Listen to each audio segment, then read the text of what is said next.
Oke bolo, ini kita dapat komplainan gerbang yang udah kita pasang kemarin, katanya ada handle-nya yang patah. Oke, kita cek ke dalam. Luar sih kayaknya aman.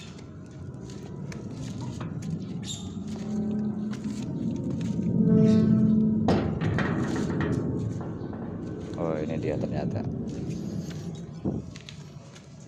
Nih, pegangan atau handle-nya ini patah. Kita cari penyebabnya.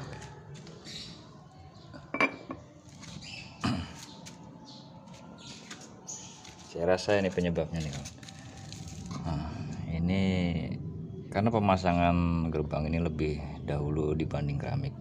Ini dia kunci slot bawahnya ini nempel, sudah pasti dia gesekan atau pasti seret ini, jadi didorong selalu terpaksa, jadi memaksa, jadi keras kan, dorong lama kelamaan pasti dia patah juga handle-nya, karena gerbangnya aja udah berat, ini ada gesekan seret ya kan.